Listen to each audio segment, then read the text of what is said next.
Hello and welcome to Coffees for Closers. I'm your host, Tim Brigham, and with me today, it's a special treat. I have an amazing, incredible coach that is just going to pour value out that I can't wait to share with you. Today with me, I have the incredible Kelly Parker. Hi. Hi, I am a treat. I'm happy to be here. Tell me about you. All are you? I'm great. I'm so excited to be here. How's your day? With another coach. Yeah. My day is great.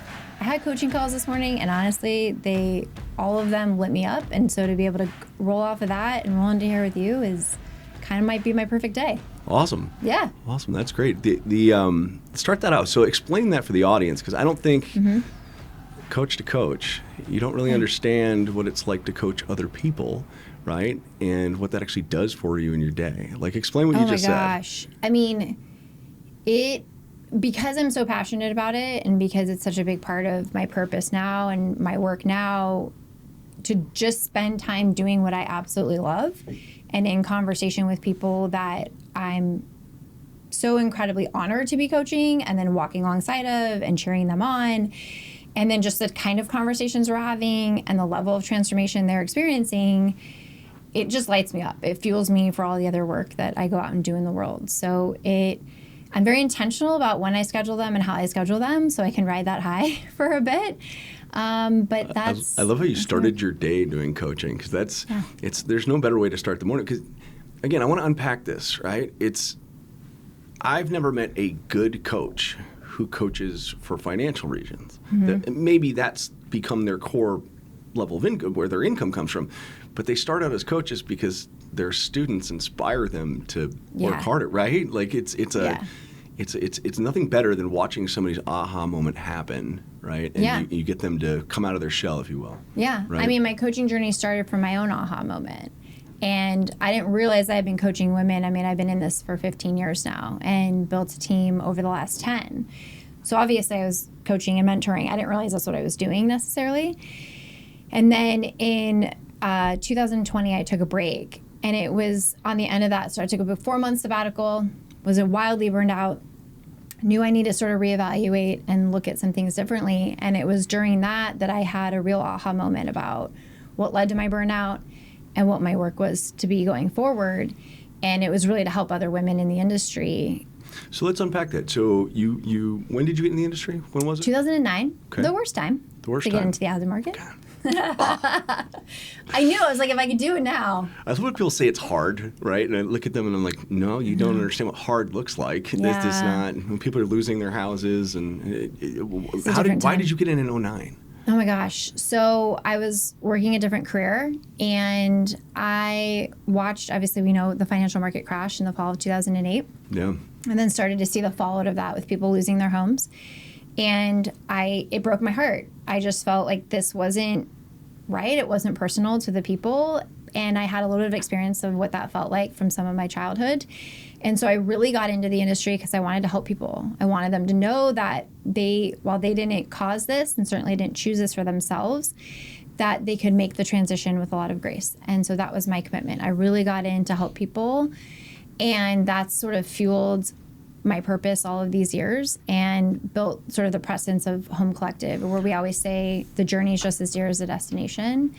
And so that's why I got in and why I still do it today. So in 2009, you were hearing of the challenges and you then decided to, who brought you in? Yeah. Oh, it's like the funniest story, actually. Okay. So I was working, I was a buyer for a clothing store at the time in River North. Okay. All right. And I had a lot of clients who were in the financial industry who weirdly came to shop the day that the market crashed, and they all had basically lost their jobs and everything overnight. And they were emotionally shopping, there was no doubt. And I had a very weird crisis where I was like, wait a second, what are we doing? Like, none of this really matters right now. And something about this is not really the aligned path for me. But one of those clients at the time, not in the financial industry, but who I'd known for many years, kind of crossed my path, and she had gotten into real estate. And I remember thinking, oh, if you can do it, I can do it. Yeah. But it was a light bulb moment. I'm like, oh, wait, this is really what I want to be doing. This is really meaningful work. And I quickly started to realize, how much of my past had probably really led me to that decision. And so I made the jump in April of 2009 and truly never looked back. I mean, I quit my full-time salary job. My friends thought I was crazy. At this time, I'm 26 years old. Oh, wow. We were all just lucky to have jobs also after 2008, and I had a lot of friends who had been laid off. Yeah. And I just decided, look, I'm going to quit. I'm going to do my own thing. I'm going to go help people in this way. And I did. So, so 09, you jump into it. Yeah. And walk me through your career. Like, what happened next? I mean, I busted my ass for years. But I was so motivated and I was so driven and I was really passionate about the work. And so I did what most of us do. I sort of tried all the different things. I got myself out there. I learned. I got a mentor of my own. I really learned what sort of skills and knowledge I needed to be successful at this. Applied them and started to build my network accordingly. I mean, I'm not from Chicago. Oh, wow. Where are you from? At the time, I'm from California. Oh, okay. And so I got a West Coast vibe. All right. Yeah. Does that make sense? Yeah. I'm from Arizona. So, okay. yeah. That also tracks. Yeah. Okay. Yeah, that makes sense. I mean, I've been here 17 years now, so it's kind of like a wild. But see, now you get to say you're from here. I'm doing the same dance. I'm like, I'm from Arizona, but I've lived in Chicago longer than I ever lived in Arizona, so I guess I'm from here now. So yeah. Now we're divided. It's equal identity there. So, I didn't know anybody, and I needed to figure that out. And so I grew my network, and by my 5th year, I had sold nearly $19 million in sales. Wow. And I realized, wait a second, the way that I'm doing this is actually quite different than a lot of my peers. And instead of judging that, I doubled down on it. And I decided that I knew I needed help. I couldn't keep doing it by myself at that point. And I never wanted a team in the traditional sense. I never wanted something that was named after me. This was not about me. This was always about our clients and the people we serve. How different is that? Everybody always wants the team. They want to be the CEO, it was right? Real rebellious. Let me tell you, in 2014, to have a team name, and a lot of people told me not to do it. They go, name it Kelly Parker Properties, name it the Parker Team. And I was like, no, it's going to be Home Collective. This is a collective effort. Signal of me covering up the Brigham team. But go ahead. Yeah, keep going. Yeah, That's right. So I started Home Collective with Emily Ackerman. She came on to help me really in she was a brand new agent. And I was like, look, I will teach you what I know if you can help me do what I need to do. Okay. And she's been with me ever since. She's a top producer in her own right and an absolutely gem of a human and amazing, amazing agent. And so it speaks volumes. She's still with you after all this time. I mean, that says a lot. Yeah. Yeah. And we've kind of grown the team over these last 10 years now. Now there's 10 of us total. Wow. And all really committed to the client experience, high standards, high level of professionalism in the industry. And we're our own little family now. So you skipped over a story that you were telling me backstage that was pretty cool. What happened to you personally? Like what recently? Something to your house? Yeah. So in February of this year, I woke up in the middle of the night to my attic on fire. And I got my little girl out. My husband got the dog out. Wow. But we lost everything. Oh. It burned the whole top level of our house. It was a freak thing that started in the attic. Thank God we woke up. But we lost everything. All of our clothes. I mean, we really only had the clothes on our back and a few things that we could salvage. So it's been a heck of a year this year. Wow. To navigate such a massive loss and all the trauma that goes along with something like that. But I've never been prouder of myself, of the business I've built, of the team that I have, of, just the ability to keep sort of showing up and doing this work and not let it really influence. I'm really proud of really what I built with my business, that it could sustain such a major life, change for me. And you stayed consistent throughout that whole thing? Stay consistent because I have, who does that? A backbone to my business that really works. Yeah. And so while I didn't personally have to show up, I mean, my team stepped in for me for about 6 weeks. But I came back and the business has been consistent. It's actually been our best year yet, which is amazing and wild to say after such a hard personal year to have such a great business year. But I think it's really just, it's a testament to what I've built, to what I coach, to really, what we're doing here. I just want to say, one professional, another, I'm proud of you. Like that's wild, right? Yeah. Like I think a lot of people use what happens to them as the reason as to why they failed at other things. And I think that's the easy way to do it. And I'd never fault you for it if that what's ended up happening. But there is another option. And you are that other option. You're the person who decided that, regardless of what happens, I'm still going to show up and I'm still going to do it. Especially when you have a team. You got 10 people looking at you going, okay, now what? Yeah. Now what do we do? Well, I mean, it's something that comes up a lot in my coaching. Like, we get to decide what our circumstances mean for us. And that was a choice point for me. I could choose to let it mean it was going to hurt my business, or I could choose to make it mean it was for some good reason. Maybe I don't understand it yet. And so I chose a way more empowered meaning from that circumstance. It's not to say that was easy. A lot of pain and a lot of therapy and a lot of tears to navigate it. And a lot of times where I threw my hands up and I'm like, I don't know that I'll ever understand why this happened. But I didn't let the circumstances dictate what the outcomes were going to be in my life. And that's something that I wish as an industry we understood a lot better, because we let the outside circumstances dictate a lot for us in our businesses. High interest rates, low inventory, widespread NAR industry changes. How do people stay consistent regardless of what's going on outside their world? I mean, it's always the same names. It's always the same people that are top of the food chain. Doesn't matter what's going on in the market. They just adapt. It happened. Now what are you going to do about it? Yeah. Right? And that's gold right there. Yeah.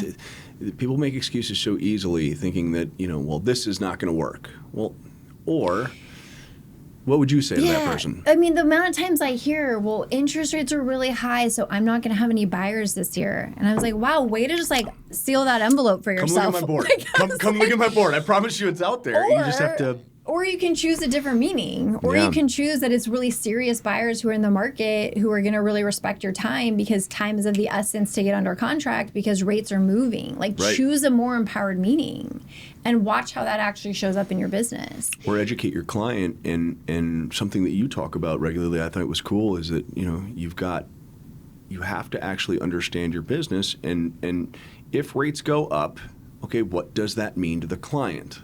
Right. And do rates stay up forever? Right. No, right? So that means that we have to look at this for what it is and advise our client properly, not just assume that it's not the right time or because what are you actually doing for the client? Also, if there's a bunch of people that are scared, what does that mean for the client if they decide to buy, right? Maybe there's an advantage there, right? I mean, something that's come up recently is our role as agents to hold a level of certainty that our clients lean on us for. Yeah. Right? And so as an agent, part of our responsibility is to be certain that we will find them a house, to be certain that we will get to that house sold, that we'll get to the other side. We need to be unwavering in our ability to do that for our client to really trust us and to also advise them accordingly. And I think that when you let these outside circumstances dictate as much as they do for agents, then we're not able to actually show up in those ways for our clients that really matter that you're referring to, which is, I think, is such a great example. What do you think? So let's go on the coaching side. Yeah. I love that you're a coach, and I would love to hear. Talk to me about your coaching program. Like, what do you? How do you run it? What do you focus on? Yeah. So my coaching company is called Aligned Ambition. I coach ambitious women in real estate. This is for the ladies. Okay. Got enough? So it's ladies only. It's a ladies only club. I'm sorry. That's awesome. But there's because there's amazing coaches like you out there. And I also believe that not all coaching advice, not all business advice is meant for everyone. And I think that the way that women grow their business particularly is very different than men. And so it's really important that women like that have someone to go to, that have a space. And that's what Aligned Ambition is. And so started that in 2001. And it's been referral and repeat business ever since. And such a great, sort of like next chapter for my journey as well. So that's awesome. So how many people do you have in your coach? How many do you coach right now? Are you able to share? Yeah, so I have private clients that I work with. I work with a select few every 3 months, but the great problem is that they just keep renewing. So now my wait list is growing for private, but then I do group coaching programs as well. Very cool. So there's different options depending on the needs. And a big part of my coaching, though, is not to just give you more tactics or advice or what worked in my business. I'm going to teach you because for sure it's going to work in your business. My approach is that we're all very different, and are truly, like, I actually use human design in my business, in my coaching business, because we're all designed very differently. We're all meant to actually grow and achieve our goals in different ways. And so my coaching is really meant to meet you on a personal level with who you are and where you are, and to create that clear path for where you want to go. And then that's when we can apply the tactics and the approaches and my 15 years of knowledge for not only growing my business, but the women on my team, the Home Collective brand, and everything that's kind of gone on in between. So would you say that you're more focused on the person and their lifestyle and their goals, right? And then it gets into the tactics. Is that what I just heard? Yes, okay. like forefront of all of this is who you authentically are. And when you understand that, and then you take aligned actions, which is my sort of vocabulary for tactics, if you will. When you take the aligned actions, there is no question that you will have abundant success. But when you focus on the tactics first, or the approaches, without a really grounded understanding of who you are, why you want it, what your vision is for you and your business, like not just your business, like this is like really holistic coaching because it's also wildly connected, then we can talk tactics. Then we can have those different types of conversations, which I think that's so important. I think that a lot of people miss the whole part of this business where activity all day, right, will just lead to burnout if you don't have a grand vision, if you don't have goals, if you don't have a reason as to why you're doing it, you don't see the light at the end of the tunnel, right? Yeah. And a lot of the stuff we're doing with, like right now, we're all doing business planning. We're all looking at our goals for 2025. I'm sitting down with agents and we're going through, okay, what is it that you're doing and what number are you trying to hit, right? Yeah. And then if you scale that down, you start to get to, okay, well, what does it look like for the year, then for the quarter, then for the month, then for the week, and then today. And then you look at the hours and go, okay, so what does your schedule look like, right? And it's freeing when you start to get into a place where, okay, well, my goal's over here, but if I just do this thing for the next 60 minutes and then I can move on to the next thing, right, it actually doesn't feel like this giant weight that you're carrying around. Right. Right? I love that. Yeah. Yeah, I mean, business plans are important. Breaking it down is wildly important. But also, like you said, having that clear why for what you're doing and why you're doing it, is equally as important. But I think what I love about what you just said is doing this for the 60 minutes right now. Yes, the goal is over there. What you're actually doing is you're taking an action that is a match for that outcome down the road. Right. These things don't happen when you snap your fingers, as much as I think we want to believe that. And the consistency it's the consistency that matters, but it's who you become in that consistency that actually allows you to have the level of business that some of the most successful people have. And so reducing it down to such a clear point is the clarity that I think so many people lack. That is a wildly important part of the recipe. I love what you just said. I think consistency is what everybody's trying to get to. And I think that they misunderstand that. Yeah. Right? I mean, I'd love to hear your side of it. Why do you think people stay oh my gosh, inconsistent? Like reading my mind right now. This has been a conversation all week, actually. I knew that. I just knew it. Yeah, I just knew it. Yeah, okay. So was the question, why aren't people consistent, or how to create consistency? Sure. Expand on both, yeah. I think a couple things. I think people aren't consistent because they're not clear on their vision. They're not clear on their why. They're not clear on their goals. I think that they also are acting from the current circumstances and the version of them now, and not the version of them that has the business, that's doing the level of business they want to be doing. Because getting the business and having, $50 million in production or whatever this goal is, what is the version of you that actually holds that level of business? Because if you're not operating today from that version of you, then all of your actions won't actually make sense. And so I think consistency is a little hard for people to pin down or understand. They just think it's it's picking up the phone every day and contacting your sphere. Absolutely. It's having a marketing plan. It's having processes in your business that allow you to consistently show up and provide the same level of service for every single client. And so there's like a real structure to all of that I think is really important. And when you nail down communication and marketing, when you nail down your processes, when you nail down your vision and your why, it actually becomes quite simple. But we're letting too many things and too much noise distract us, and too many stories we tell ourselves that keep people from really consistently showing up. Yeah, I think that it's interesting, right? If you go into McDonald's today, right? You walk in, you go to order food. Yeah. You know what you're going to get. You know the presentation you're going to get. And anybody listening to this, you can taste the food right now. Yeah. Right? You already know the standard, yeah. right? The version of you that you're using, right? If we use that in an example of McDonald's, that's the version of, like, this is what you're getting. Yeah. If you're a realtor or a loan officer, why are you so inconsistent?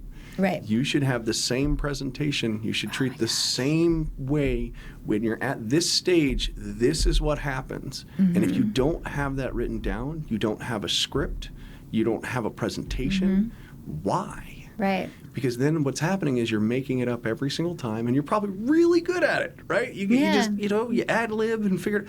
Instead, sit down and have the courage to go, okay, what's the best one you've ever done? Yeah. Okay, now how do we do that again? Right. And again and again, right? And also, though, like, I don't expect, and I think there's this weird expectation as agents that you should know that. Like, some people aren't good at that. And this is where hiring a coach is really powerful. Don't go recreate the wheel. Go find someone who has a process that works. I have a program called Align to Sign, and it is the buyer process. It is from the moment they've engaged you to the signing of the buyer agency agreement. There's a 4-step process, and one includes a buyer presentation. And that thing is scripted to a T so that you're articulating your value. So by the time you're asking them to sign an agreement, it's a no-brainer. But I don't actually expect a lot of agents to have that, truthfully, because that has come from my own commitment, my own collaboration with other people, doing this for 15 years. But that's why we offer these things as coaches, so that you're not building that on your own. You don't need to. Like, there's like tons of paths of least resistance, but you have to have it.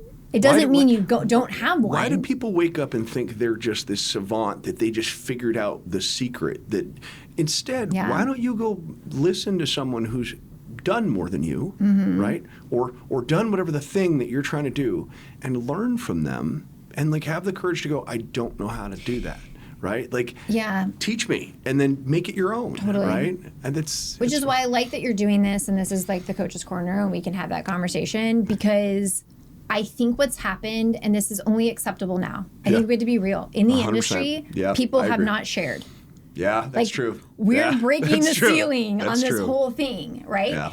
People have not shared. There's actually a clip, and I'm going to name drop, by Ryan Serhant, where he tells a story of how when he was a new agent and he went to a guy in his office and he said, hey man, you're crushing deals. Can you show me how you do it? Yeah. And the guy turned around and he said, hell no. And we wonder why we're afraid to ask for help. Yep. We wonder why we're afraid to ask for guidance. It hasn't actually been promoted or acceptable until very recently, which is why, like, this is the most opportune time of all time to go get help, go get coaching. There's no shame. Lean into it. And the best part is, it doesn't have to be from your brokerage. It doesn't have to be from the same company. It could be in an entirely different state. I coach women on the West Coast. It could be a third. It could be your lender. It could be a coach. It could be get around somebody who you align with, that you like their style, and go, cool, teach me. What have you heard? What have you seen? Especially as a lender. You know what I think is really cool about what you're doing for realtors? Actually, I should check this. Do you coach realtors, or do you only coach lenders? I do both. You do both? I do both. Okay, great. So as an agent, to come to you and say, I need this in my business, you work with a ton of agents. You have a How did you just figure this out? Of information, because I just assumed you were coaching lenders. So actually, I'm really happy you're coaching agents. I love this, because people don't understand that I get to deal with all these different realtors. Yeah. So I get to hear this one's style, and this one's style, and this one's style. And it's like, maybe you could come to me and go, hey, have you heard something on this? Yeah. Right? I love that. You have like a depth of, of just source of information that's so concentrated. So it's I just think that's just like the move. Like you go to the people who have the information. But you also come at this from a completely different way too that I love. And I love that when we sat down in the beginning, you didn't go right into this is how you're going to do it. You went, okay, who are you? And what is important to you and where are you at? Yeah. Right? So that way you can get them over whatever hurdle they're in front of, right? Because I think, what's your opinion on cold calls? Oh, I hate them. You I hate will them? never do them. But here's the thing. They work for some people, but a small percentage of people. And that's okay. If that's your jam, do it. Yeah. Do it all day. Love that for you. I won't do them. But that's just me. And that's the thing. And I've built my business in an entirely different way. But that's for me. And so it's not that any tactic is bad. It's forcing yourself to do something that is inauthentic to who you are. Now, there's an important differentiator there. There's a difference between doing a hard thing and doing something that's misaligned for you. Amen. Okay? So, like, we have to do hard shit. I had to show up every day to build a business that could survive, right? Like, we have to do things. But I was thoughtful about making sure I'm doing things that truly are right for me and then just doubling down and doing more of that. So, cold calls are awesome. I still send postcards. I love them. They work for me. I ask for referrals. I have no shame. Have to. It doesn't bother me. You have to. Right? But I have a lot of women in my space where they all grow very differently. Some grow by being seen and heard and kind of having recognition, and then their clients invite them to represent them. I mean, there's different So the reason metrics here. the reason I asked you this, right? Yeah. And I had a feeling that was the case. Like Yeah. agents that love doing cold calls, they're a rare breed at this point, right? Like nobody likes doing cold calls. Yeah, I wonder. It's hard. One day, when I came into the business, right, we had to do semi cold calls. Like Yeah. that's kind of what it was. One day, I just realized that there was a team that was having a team meeting, and they were struggling with conversion. They were having a hard time converting, and I just put my old school hat on, and I went, let me just show you something. And there's a point to this. I walk in, and my only requirement of the meeting was I want you to bring your list of clients you're having a hard time converting, right? You're the ones that are warm or that just aren't, showing interest or what. I don't care. All I want is a name and a phone number. I don't want anything else. So they brought it in, and on speakerphone, I just started calling on their behalf. And when I got done, I generated leads right then and there of very simplistically explaining, the benefits and making sure they understood market and those things. And I'll never forget it. I look up, and there's a woman sitting in front of me, and she's just mortified. Like, and I go, what's wrong? She goes, that was the most uncomfortable thing I've ever seen in my entire life. And I went, but you've never seen somebody do it before, have you? And she goes, no. I should understand it. I had this light bulb go off with what you just said too, right? Like it's just that maybe nobody's shown you how to do it. Yes. That's why you're uncomfortable with it. Yes. So it's like, this is why coaching is great, is you can just cut through all of that and go to the source. But I also think we're looking at some of these things really wrong. We're looking at cold calling as let me pitch myself. Why don't you call and ask them what they need help with, what's going on with them, Yes. how can I help you, right? Like these are basic things. I never talk to any of my clients. Like I am never selling myself. I'm just an option should they want to take me up on it. I lead with why I do what I do. I have deep skills and deep knowledge that actually create professional value. And I think what happens, I'm gonna be like real frank on this, whether it's cold calling or posting on your social media, everyone's out there trying to get leads and they have zero professional value to back it up. But this is why you heard me talk about the buckets, because I'm very passionate about this topic of there's an order of things we're kind of missing. And I think actions like cold calling or posting on your social media, because that's like a hot topic these days, feels way easier to do when you know the value you have to offer someone. So I want to hear about the buckets, but you just mentioned social media, right? This is a social media show. I want to have this conversation. Okay. What's your opinion on social media and agents? Okay, I love social. Okay. I'm on my Instagram. Come hang out with me in my stories. Love it's it. like where I share. I don't post a lot. I just I post a lot in my stories. I don't post on my grid as often as I could. I just got other things going on. I don't have time. But I use my social as a credibility point. I use it to build my brand. I mean, Home Collective is a lot of brand equity because of our presence. We don't have the most insane amount of followers, but if you're following us, it's for a reason. Yes. I have my own personal, you can find me online, and you can find me so you know I'm legit. You know what I stand for, who I am, how I approach my business. So I love it. And I think it's a great place to be real with people and to have real community. I think that what you just said, I love, right? I don't fault anyone who buys followers. If that's what you want to do, hey, okay. Can we stop doing that, though, in 2025, please? Look, whatever. I'm never going to be an influencer. I don't care. I want to actually put real stories out there that do well, and it sounds like you and I are cut from the same cloth. I don't care if I have 100 followers as long as they're the right followers. Totally, yeah. I want the 100 people, 1,000 people, whatever it is, to be my people and to care about what I'm saying. And I'm not trying to generate leads from that. No. I'm trying to get you to understand that I know my craft and that when the time comes, right, and I call you or we see each other, you see that I actually care enough about my business that I'm creating things to educate. Yes, I love that. Not this, you should call me right now thing, which if you're getting internet leads, I think agents get that wrong. Right. No, I think that's an important differentiator that you share, like that you want someone to go and say that you care about your business enough and you're committed to it enough and what your commitment is to providing value. Yeah. Right? And that's why you do what you do, and that's why you serve who you serve, and why you keep showing up. And I think that's just such an important thing because, and this kind of goes back to what we were just talking to, I think we're looking at it all wrong. We're looking at it as posting to sort of like dangle something that we hope someone takes us up on, instead of doing it, because that's a very authentic thing for you to do. You're doing it from a very authentic place to share from that, right? So am I. And then that resonates with people, and then they want to work with you. Right. But it also goes back to, these are relationship-based business. This is not transactional. Right. And I'm not here for the leads. I'm here for aligned clients. Right. And then those clients, I love that, have great experiences because I'm the right agent for them, and then they refer their friends, and then the machine just keeps going. I think I'm going to steal that. Steal it. Aligned clients is amazing.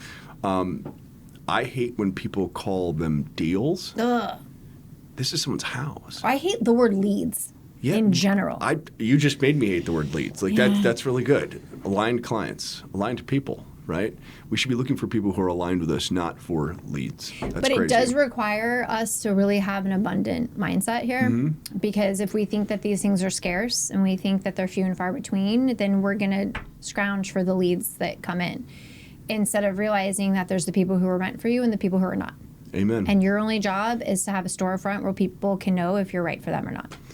Talking about the buckets, I know that you've got some amazing... There's 4 or 5? What is it? There's 5. So okay. There's 5 buckets, but I'll back up.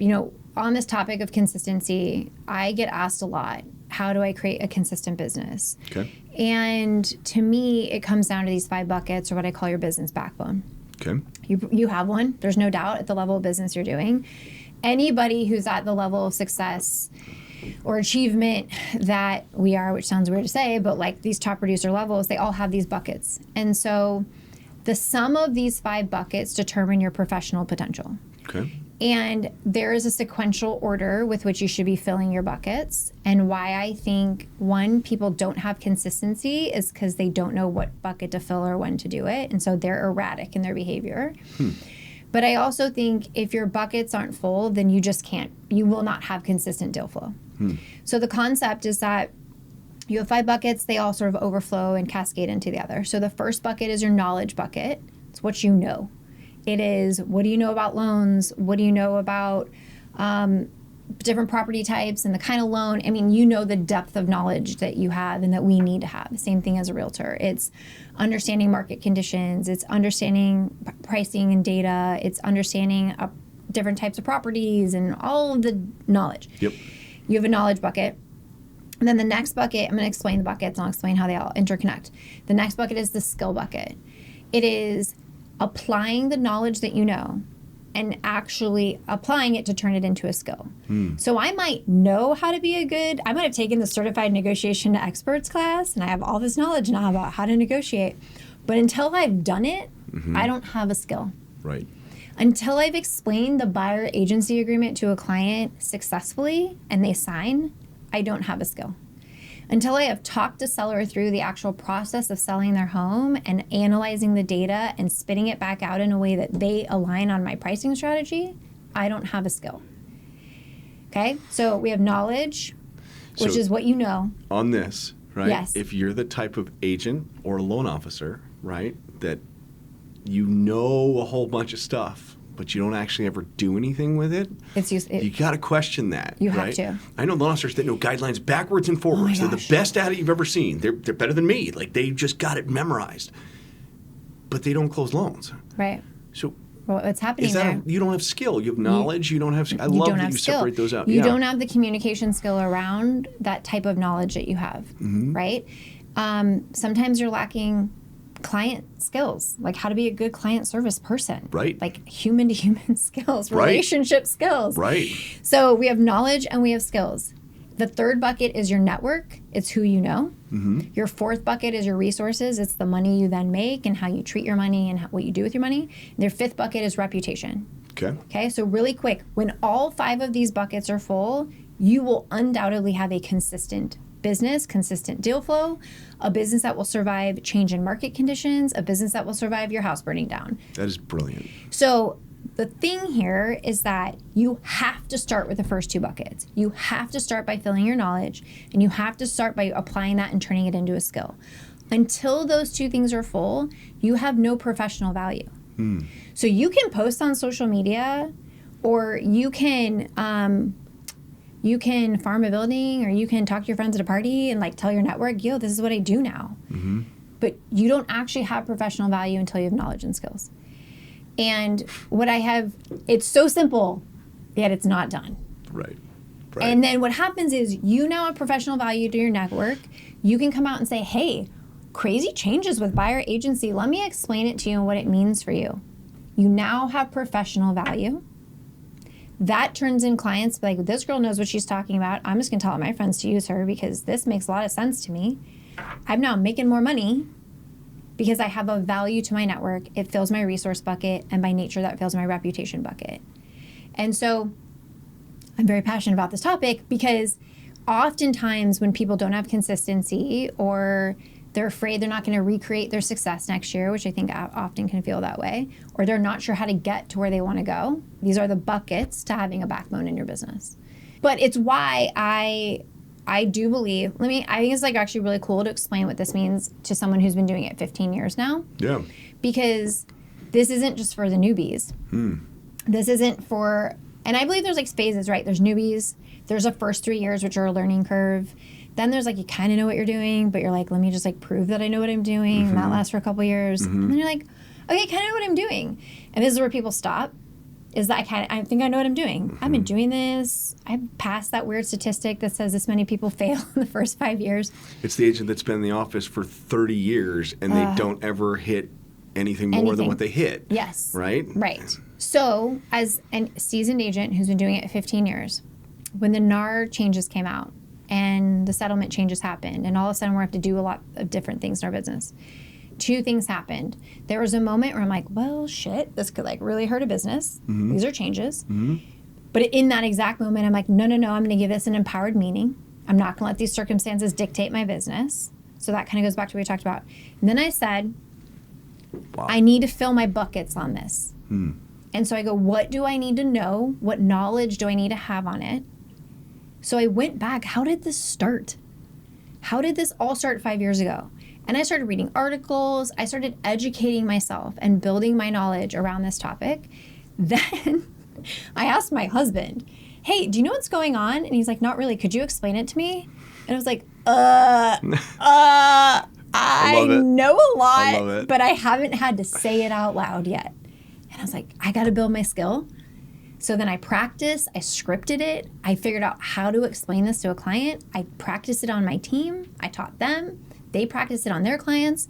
I built my knowledge, I filled my skill bucket around it, and then I went to my network and I said, this is what's going on.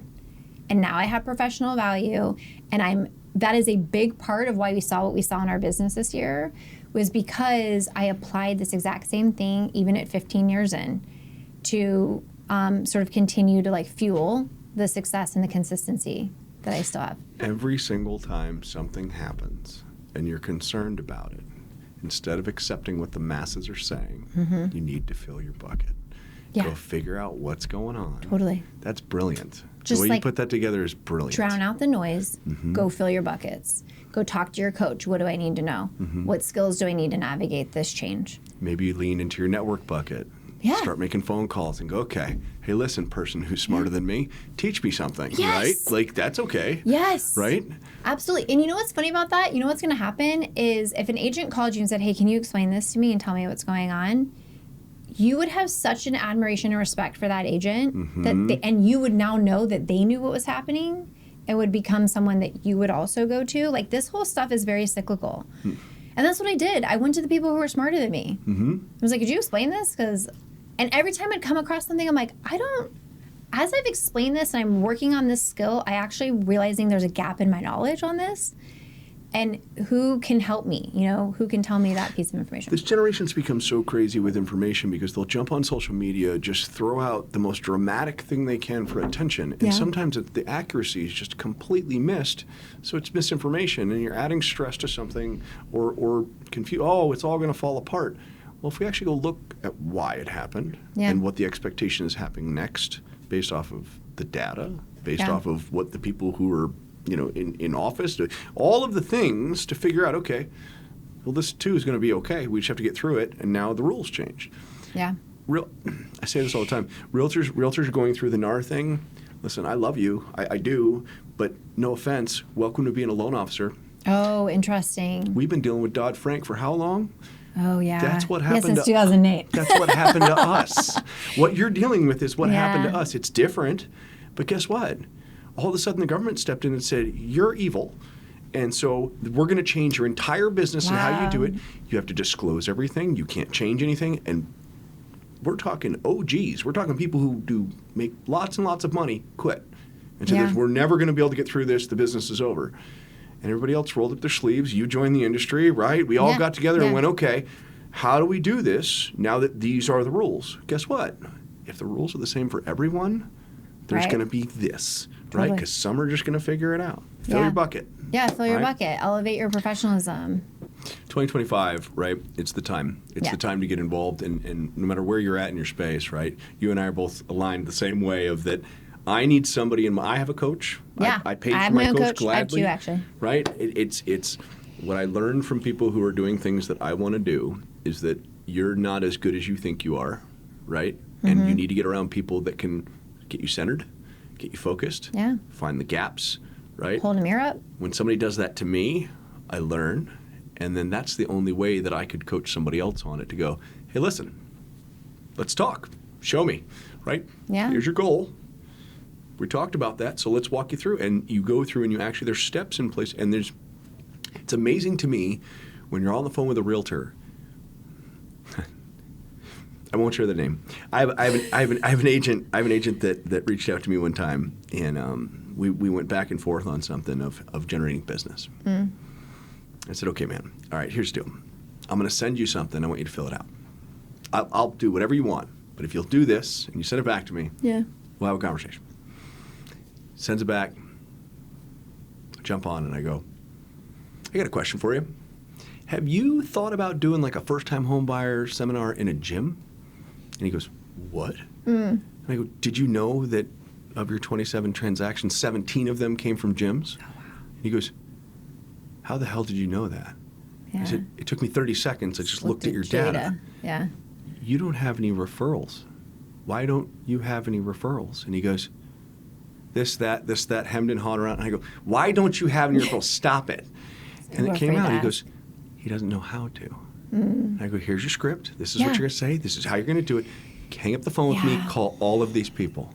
He generated 12 leads that day. Amazing. Right? Yeah. Like, being able to pick something apart for somebody quickly, getting them right to the root instead of the excuses and the things that we hear. It's like, that's not real, right? Like, that's what you're telling yourself in the mirror. Right. But, like, that's what I'm here for. Come here. Let me show you. That's not a thing. This is the thing. Let's go take a look. I think too, like what I love too is I guarantee you what you told him and the script you gave him was actually really genuine. And I think that's where it creates a little bit of a mental block for a lot of people, agents and lenders alike, that they think that it's this weird hard sell, and it doesn't have to be. No. No. Same thing with the buyer agency firm or any hard conversation we're having. It's all in how you approach it and, sort of like couch it, if you will, for lack of maybe a better word. But there's so many times I'll be talking to a coaching client and I'm like, well, just say it like this. I'm like, dude, I never thought of saying it like that.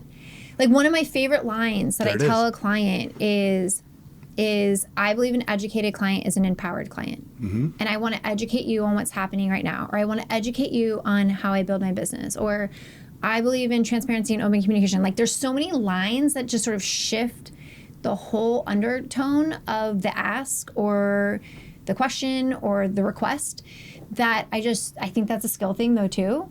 And I think, but that again, it's like go to people who do it and have done it well, and I guarantee you it'll unlock something like that for you real quick. When you ask them, it's like when they're like, well, I don't know how.